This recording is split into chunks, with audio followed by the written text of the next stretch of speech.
శ్రీ పోలా ప్రగడ సత్యనారాయణమూర్తి గారి షేక్స్పియర్ సాహిత్య వైభవం 3వ భాగం 23/3/26. షేక్స్పియర్ ముందు ఎలా ఉంది నాటక రంగం అదేంత కొంత చెప్పాను. తర్వాత షేక్స్పియర్ కాలంలో చక్కని రూపం, లలితమైన కంఠస్వరం ఉన్న బాలురే స్త్రీ పాత్రలన్నింటినీ పోషించేవారు. అలాంటి వాడు సకృత్తుగా ఉండటం నాటి నాటకాలలో స్త్రీ పాత్ర సంఖ్య పరిమితంగా ఉంది. ఆ బాలులకు గట్టి శిక్షణని సమర్థవంతంగా నటింపచేసేవారు. తొలి చారిత్రక నాటకాలు వ్రాసే రోజుల్లో షేక్స్పియర్ సమర్థుడైన బాలు దొరికి ఉండరు. అందువలనే ఆ నాటకాలు స్త్రీ పాత్రలు అంతగా ప్రాముఖ్యత లేకుండా ఉండేలాగా షేక్స్పియర్ చాలా జాగ్రత్త పడ్డాడు. తర్వాత కాలంలో రిచర్డ్ రాబిన్సన్ వంటి సౌందర్యం, సామర్థ్యం గల బాలు స్త్రీ పాత్రలు ధరించడానికి లభించడం వల్ల కాబోలు షేక్స్పియర్ తరువాత నాటకాలు మెరీనా, పెర్తిత, మిరండా వంటి ఆకర్షణీయమైన ప్రముఖ నాయికలను సృష్టించి సింబలి నాటకంలో గైడీరియస్, ఆర్వి రేగన్, 4వ అంకంలో 2వ దృశ్యంలో ఇప్పుడు మన కంఠాలు పూర్వం మార్దవంగా లేవు, పాడటానికి అనుకూలంగా లేవు అన్నప్పుడు సామాజికులు చప్పట్లు తెరిచి ఆనందించారు. అందుకు కారణం ఆ పాత్రను ధరించిన బాలు అంత క్రితం వరకు మార్దవమైన కంఠంతో లలితమైన స్త్రీ పాత్రను ధరించారు. తర్వాత ప్రౌఢ వయస్సు వచ్చి పురుష సహజమై కాఠిన్యం ప్రవేశించడం వారి కంఠాలు బొంగురుపోయాయి. అందువలనే వాళ్ళు ఈ నూతన పాత్రను తీసుకొని ఒక బాలుడు క్లియోపాత్రా వేషంలో ఉండి కొన్ని సంవత్సరాల తర్వాత నా పాత్రను ఒక బాలుడు ధరి నన్నొక వేశ్యంగా చిత్రిస్తున్నాడు కాబో అంటానికి కూడా ఎంతో సంయమనం, నేర్పరితనం కావాల్సి ఉండే. ఒక నటుడు రోసలిండా, వయోలా, జూలియా వంటి స్త్రీ పాత్రలు మొదట తిరిగి పురుష వేషం ధరించిన స్త్రీలుగా నటించడం చాలా దుర్ఘటం. షేక్స్పియర్ కాలం నాటి ప్రేక్షకులు అన్ని తరగతులకు చెందిన వాళ్ళు, పండితులు, విద్యాగంధ శూన్యం, ప్రభుత్వోద్యోగం, అనధికారులైన పెద్ద, విశ్రాంతి తీసుకుంటున్న సైనికులు, కూలీ నారీ చేసుకొని బతుకుతున్న అలా రకరకాలుగా ఉండే. సామాన్యమైన ప్రపంచ జ్ఞానం మాత్రం ఉండి విద్యాగంధం ఏమాత్రం లేని మామూలు ప్రజానీక సంఖ్య ఎక్కువ నాటి ప్రేక్షక సమూహంలో. అటువంటి వాళ్ళని షేక్స్పియర్ దృష్టిలో పెట్టుకునేవారు. వాళ్ళ స్థాయికి రాయడం, వాళ్ళని ఆనందింపచేయడం మాత్రమే పరమార్థంగా తలచి షేక్స్పియర్ నాటకాలు వ్రాసినట్టు సుస్పష్టం. అయితే అవి వారినే కాకుండా ఉన్నత తరగతుల వాళ్ళకు కూడా అలరించే. అందుకు కారణం సమకాలీన సంఘటనల ఆధారంగా స్వీకరించి శాశ్వతమైన విధానంలో రాయని, కవితా భావుకతలతో మేళవించిన ఉద్రేకపూరితమైన నాటకాలను నాటి సామాన్య ప్రేక్షకుడు కోరుకునేవారు. అతని కోరిక మీద రాయడం వల్ల షేక్స్పియర్ నాటకాలు సార్వకాలీనతను సంతరించుకొని మానవ హృద్గతమైన భిన్న భిన్న వికారాల ప్రాతినిధ్యం వహించి సజీవమై నేటికి నిలిచివరు. లేకపోతే భాషా భేషజంతో, పాండిత్య ప్రకర్షతో నిండి అసహజమై జీవితం ఏనాడు దూరమై ఉండేది. సామాన్య ప్రేక్షకుల కోసం బహిరంగ ప్రదర్శనశాలగా గ్లోబ్ థియేటర్, అసాధారణ ప్రేక్షకుల కోసం ప్రత్యేక సదస్సులుగా బ్లేక్ ప్రేయర్స్ను చాంబర్లిన్ సంఘం ఏర్పాటు. ఒకే నాటకాన్ని ఈ కొద్దిగా కూడా మార్పు చెయ్యకూడదు. 2 థియేటర్లోనూ 2 రకాల ప్రేక్షకులను అలరించి వాళ్ళ మెప్పును పొందేవాళ్ళంటే షేక్స్పియర్ నాటకాల సార్వజనీనం ఎటువంటిదో ఒక్కొక్క బ్లేక్ ఫ్రైయర్స్ శీతాకాలపు బహిరంగ ప్రచోదన శాలగా ఉపయోగించేవాళ్ళు కూడా. యుద్ధాలు, కొట్లాటలు, ప్రేమలు, హత్యలు, నాట్యాలు, కాహళ ధ్వనులు, మాటల పోటీలు, చమత్కారాలు, ఛలోక్తులు, అల్లరి మూకల హడావి, ఉపన్యాస ధోరణిలో సాగే సంభాషణ, ఇలా సంకులమయం, ఉద్రేకపూరితం, సమర దృశ్యం అయిన సంపూర్ణ జీవితాన్ని రంగస్థలంపై చూడాలని వాటి ప్రేక్షకులు ఆకాంక్షించారు. అతని కోరికకు అనుగుణంగా షేక్స్పియర్ తన నాటకాలు ఉద్రేకపూరిత ఘట్టాలను అందించేవాడు. కేవలం ఘట్టాలే కాదు, కొన్ని నాటకాలే ఆ మార్గంలో వెళ్ళేవారు. హత్య అలాగే పూర్తిగా యుద్ధమయమే. హెన్రీ VI మొదటి భాగం గుంపులు, మోకలు, హత్యలు, అల్లర్లతో నిండిన జూలియస్ సీజర్, కొట్లాటలతో నిండిన యాంటోనీ క్లియోపాట్రా, ట్రాయిలస్, క్రెసిడాలు ఈ మార్గంలో సాగి విషాదానికి మధ్య కొంత విశ్రాంతిగా మొరటు హాస్యాన్ని నాటి ప్రేక్షకులు కోరేవారు. హ్యామ్లెట్ నాటకంలో కాటి కాపరుడు గ్రేవ్ డిగ్గర్స్ సంభాషణని, యాంటోనీ క్లియోపాట్రా నాటకాలు పల్లెటూరి ముసలాళ్ళని షేక్స్పియర్ ప్రవేశమే. విదూషకులని, మూర్ఖులని, ముఖ్యంగా లీర్ నాటకంలో మూర్ఖుని పాత్రను షేక్స్పియర్ ప్రవేశపెట్టడానికి కారణం నాటి ప్రేక్షకులు అటువంటి పాత్రలను వాళ్ళ ద్వారా లభించే హాస్యాన్ని కోరటం. సామాజికులు కోరుకున్న వాటి జన్మలో వారు ఊహించనంత శక్తివంతంగా, అద్భుతంగా, సౌందర్యవంతంగా అంది.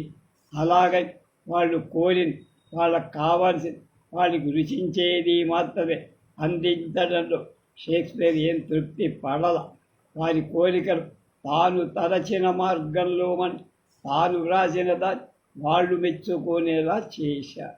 తన కాలం నాటి ప్రేక్షకుల కోరికలు గౌరవించే ప్రతినిధిగా మాత్రమే కాక రాబోయే తరాల వాడు కూడా స్నేహితుడిగా, మార్గదర్శకుడిగా యావత్ ప్రపంచ మానవ హృదయ రహస్యాలు కనుగొని దాటి సమర్థంగా ప్రదర్శించే మహామాంత్రికుడిగా కూడా వ్యవహరించడం వలనే దేశకాల అవధులను దాటి మహానాటకకర్త శాశ్వత కీర్తి షేక్స్పియర్ సాధించారు.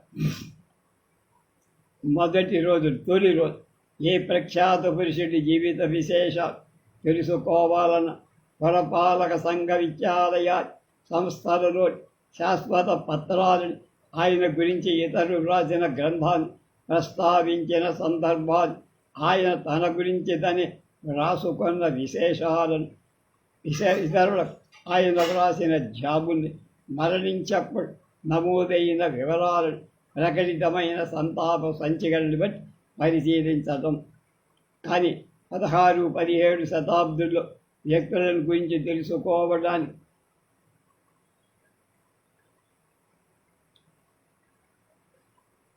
ఎటువంటి ఆధారాలు చాలా తక్కువగా, అత్యల్పం. అయినా షేక్స్పియర్ జీవిత విశేషాలు తెలుసుకోవడానికి కొంతలో కొంత ఆధారాలైవి.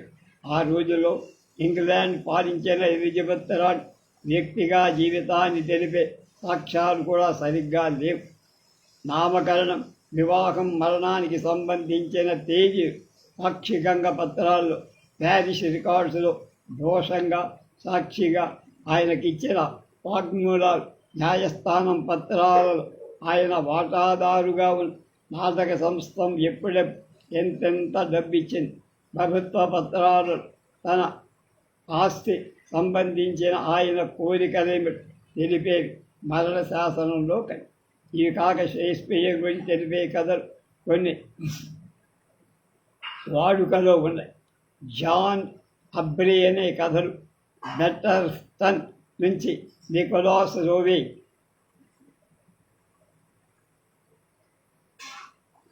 మించిన స్ట్రాట్ఫర్డ్ అండ్ ఎవాన్ కథలు, పోప్, డాక్టర్ జాన్సన్ చేత పొందుపరపబడి కథలు అందులో ముఖ్యం. కానీ ఈ కథల్లో దేన్ని ప్రాయికంగా తీసుకొని షేక్స్పియర్ జీవిత విశేషాలు ఇవి అని నిర్ణయించటం లేదు. సమకాలీన సాహిత్యంలో షేక్స్పియర్ వ్యక్తిగత వివరాలు, జీవిత విశేషాలు ఎక్కడా ప్రస్తావించలంగా పోని ఆయన రాసిన నాటకాల సహాయంతో, ఆయన రచించిన పద్యాల సహాయంతో ఆయన జీవిత విషయాలు తెలుసుకుందామంటే అది అంతంత నాటక రచనలో రచయిత తాటస్యం అలాగే ఎక్కువగా ఉంటుంది. నాటకంలో ఏదైనా ఒక అభిప్రాయం తెలిపితే అది నాటకకర్త అభిప్రాయమా లేక పాత్ర అభిప్రాయము విడదీయటం కష్టం. పైగా వందలాది పాత్రలు, అనంతమైన సంఘటన, పరస్పర విరుద్ధమైన భావ ప్రకటన. అందులో ఏది షేక్స్పియర్ వ్యక్తిగతమైన భావం, ఏది పాత్రానుగుణమైన ఎంచి తత్ ఉచిత రీతి ప్రవేశించిన భావం విడదీయటం కష్టం. అయితే ఎన్ని పాత్రలు, ఎన్ని సంఘటనలు, ఎన్ని భావాలు, అన్ని అభిప్రాయ సృష్టించిన షేక్స్పియర్ జీవితం మాత్రం తప్పక సువిశాలమైందని మనకు అర్థము. ఉన్న కొద్దిపాటు సూక్ష్మ సమాచార సంపదతో షేక్స్పియర్ జీవితం గురించి ఒక మోస్తరై నిర్ణయానికి రాదు. 15-16 శతాబ్దాలు ఇంగ్లండులో ముఖ్య వృత్తి వ్యవసాయం. వ్యవసాయం దేశానికి వెన్నెముకబడి కర్షక కుటుంబానికి చెందినవాడు షేక్స్పియర్. స్విట్జర్లాండ్లో వాళ్ళు ఉండేవారు. షేక్స్పియర్ తండ్రి అయిన జాన్ షేక్స్పియర్ స్విట్జర్లాండ్ వదిలి వార్విక్షైర్ ప్రాంతానికి కూడలేని స్టాట్ఫర్డ్-ఆన్-అవన్ జీవనోపాధి కోసం వెళ్ళారు. ఎవన్ నది ఒడ్డున ఉన్న ఆ పట్టణం ఇంగ్లాండ్ దేశానికి ఆ రోజుల్లో విశేషంగా విదేశీ మారక ద్రవ్య సంపాదిస్తూ గొర్రె మాంసం, కోళ్ళు, ఉన్ని వస్తువులకు ప్రసిద్ధి. పట్టణంతో పాటు గ్లవ్స్ వ్యాపారం చేస్తున్న జాన్ సంపద, పలుకుబడి కూడా ఎదగసాగాయి. ఊళ్ళో పరిమితంగా ఉన్న గౌరవ కుటుంబాలు షేక్స్పియర్ కుటుంబం కూడా ప్రసిద్ధమైన ఆర్డెన్ కుటుంబం సభ్యుడే రాబర్ట్ యొక్క మొదటి కుమార్తె మేరీ. ఆమెను జూన్ 1547 వివాహం చేసుకున్నారు. మేరీ పూర్వులు క్యాథలిక్కులు, జాన్ ప్రొటెస్టెంట్ మతం. అందువల్ల కొన్నాళ్ళు వాళ్ళ వివాహం మత సంబంధమైన సమస్యలకు లోను. మేరీ చేవ్రాలు చేయదాలదని నిశానీ మాత్రమే చెప్పడానికి సాక్ష్యాలు. మేరీ ద్వారా జాన్కి ఒక ఇల్లు, కొంత ఆస్తి వచ్చాయి. జాన్ దంపతులు మొదట 2 కుమార్తెలు, కానీ పసితనంలోనే చచ్చిపోయారు. అందుకే తర్వాత పుట్టిన విలియం షేక్స్పియర్ మంత్రోచ్చారణ, పవిత్ర జలాభిషేకం, నామకరణాలతో కూడి సంస్కారం, బాప్టిజం కొద్ది రోజుల వరకు జాన్ దంపతులు చేయి. ఆ సమయంలో ప్లేగు వ్యాధి అమితంగా వ్యాపించి ఉండటం వల్ల కూడా పుట్టిన పిల్లలకు వెంటనే మత సంస్కారం చేసేవాళ్ళు వచ్చే ఆదివారం వరకు ఆపేవారు. విలియం షేక్స్పియర్కి మత సంస్కారం 26/4/1564, అంటే ఆయన 19/4/1564కి 26/4/64కి మధ్య ఏదో ఒకరోజు జన్మించేవాడు. కొందరు బుద్ధిమంతులు 52 సంవత్సరాల తర్వాత ఆయన మరణించిన 23వ ఏప్రిల్ తేదీని దృష్టిలో పెట్టుకొని జార్జి పవిత్ర సెయింట్ జార్జి యొక్క పండగ దినం కూడా ఏప్రిల్ 23 కావడంతో జ్ఞాపకం ఉంచుకొని షేక్స్పియర్ జన్మించిన తేదీ కూడా అదే అయితే సమంజసంగా ఉంటుందని భావించి ఆయన పుట్టిన తేదీ 23/4/1564 నిర్ధారి అందరి చేత అంగీకరింపచే. అంతేగాని షేక్స్పియర్ పుట్టిన తేదీ అదే అని ఖచ్చితంగా చెప్పాలి. జూలై నెలలో ప్లేగు వ్యాధి స్టాట్ఫర్డ్-ఆన్-అవన్ ప్రాంతం తీవ్రంగా వ్యాధి. 2000 జనాభా గల పట్టణం 237 మంది చనిపోయినట్టు నమోదు. 3 నెలల దిశవు ఏమవుతాడు అనే భయం జాన్ మనస్సు నిండా నిండి. ప్లేగు వ్యాధి బాధితులు ఉదారంగా విరాళాలు ఇచ్చారు. అలా ఇచ్చినట్టు దాఖలాలు కూడా ఉన్నాయి. అంతకు పూర్వమే జాన్ షేక్స్పియర్ పురపాలక సంఘంలో బాధ్యత కూడిన గౌరవ స్థానాన్ని ఆక్రమి విలియం జన్మించిన 4 ఏళ్ళు న్యాయాధిపతి స్థానం బెయిల్ టిఫ్ అంటారు అధిష్ఠించారు. పదవి, హోదా, గౌరవం, మర్యాద వీటితో పాటు గ్లౌస్ వ్యాపారం కూడా బాగా సాగింది. విలియం తర్వాత జాన్కి మరో 3 కుమారులు, 2 కుమార్తెలు పుట్టారు. తమ్ముళ్లలో, చెల్లెళ్లలో స్టాట్ఫర్డ్ ఆన్ ఎవాన్లో వ్యాకరణ పాఠశాల, గ్రామర్ స్కూల్లో విద్యాభ్యాసంతో విలియం షేక్స్పియర్ యొక్క బాల్యం సుఖంగానే గడిచి ఆ రోజుల్లో ప్రాథమిక పాఠశాలలో లాటిన్ వ్యాకరణం, పూర్వాంగ్ల భాషా వర్ణన, ఓల్డ్ ఇంగ్లీష్ క్యారెక్టర్స్ గురించి నేర్పేవారు. ఇవన్నీ షేక్స్పియర్ నేర్చారు. అయితే విద్యార్థిగా ఆయన ఏమీ అసాధారణ ప్రజ్ఞ కనపరిచినట్టు పాఠశాలలో నిరాశాపూరితం, ఉత్సాహరహితమైన వాతావరణం, బయట పచ్చికపై సెలయేడు, పుష్పమంజర్, మనోహరాలైన యవాన్లు, వీటితో కూడి హృదయాహ్లాదకరమైన స్వేచ్ఛ, ఉత్సాహం, ఆనందం లేని ఆ విద్యా విధానం షేక్స్పియర్కి రుచి కలిగిన. దానికి తోడు ఆయన ఆకర్షించిన చక్కని ఉపాధ్యాయులు కూడా లేరు. ఉంటే ఒక చక్కని ఉపాధ్యాయ పాత్ర ఆయన తన నాటకాల్లో ఎక్కడో అక్కడ ఇరికించి ఉండేవారు. ఆదర్శ ఉపాధ్యాయుడి మాట ఆయన నాటకాల్లో ఉన్న 2 ఉపాధ్యాయులు విదూషక పాత్ర. దానాలు చేయటం వల్ల, వ్యాపారంలో ఒడిదుడుకుల వల్ల జాన్ షేక్స్పియర్కి ఆర్థికపరమైన ఇబ్బందులు, భార్య ఆస్తిని కూడా కుదవబెట్టాల్సి వచ్చి పురపాలక సంఘ కార్యకలాపాలు ఆసక్తి చూపించలేకపోయి ముఖ్యమైన చర్చి సమావేశాలకు కూడా హాజరయ్యేవాడు కాదు. అవి కొన్ని అపోహలకు దారి. తండ్రి పరిస్థితి గదారిపోవడంతో 10వ ఏటను విలియం చదువు సాధించారు. తర్వాత ఆయన కసాయి వాడి దగ్గర పనికి కుదిరి అని కొందరు పరిశోధకుల అభిప్రాయం. కానీ ఇది ఎంతవరకు నమ్మదగిందో చెప్పలేము. 13వ ఏట నుండి 18వ ఏడు వరకు షేక్స్పియర్ ఎలా జీవితాన్ని సాగించింది తెలిపే ఆధారాలేమి లేవు. బహుశా స్టాట్ఫర్డ్లో సుందరత ప్రకృతిని తన హృదయ ఫలకం శాశ్వతంగా ముద్రించుకున్నాడను అంకా కొన్నాడు. తను వ్రాయబోయే నాటకాలలో ప్రకృతి వనరులకి రూపులు దిద్దుకుంటున్నాడని కొంతడు. స్టాట్ఫర్డ్కి కొంచెం దూరం ఇప్పటికీ యానీ హేత్తువే అనే పేరుగల కుటీరం. ఆ గృహాధిపతి రిచర్డ్ హేత్తువే. ఆయన సంపన్ను. ఆయన తన కుమార్తెలు ఒక్కొక్కరికి స్త్రీధనంగా 6 పౌండ్ల 13 షెల్లింగులు 4 పెన్స్ ఇచ్చినట్టు. ఆయన కుమార్తెలో ఒకటైన యానీ 1582 నాటి 26 ఏళ్ళు. అప్పటికి షేక్స్పియర్ వయసు 18.5. పరిస్థితులు ఏమైనా హడావిడిగా మాత్రం వాళ్ళిద్దరి పెళ్ళి అయిపోయింది. ఏ తారీఖున అయింది?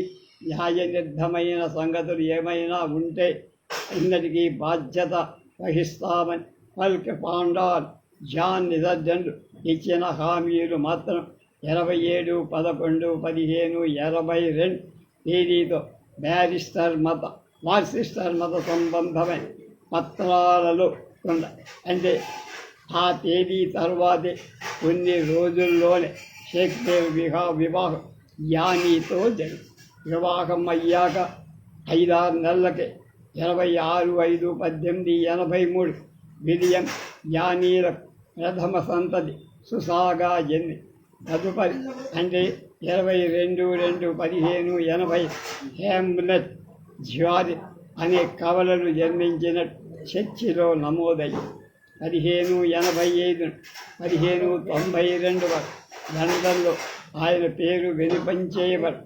ఈ 7 విలియం షేక్స్పియర్ ఎటువంటి జీవితాన్ని గడిపాడో, ఒంటరిగా లండన్ ఎందుకు వెళ్లాల్సి వచ్చింది, ఇవన్నీ తెలిపే అధికారపూర్వకమైన సాక్ష్య ఆధారాలు. తన సంసారం పెరుగుతోంది, తండ్రి ఆదాయం తగ్గుతోంది, బాధ్యతలు పెరుగుతున్నాయి.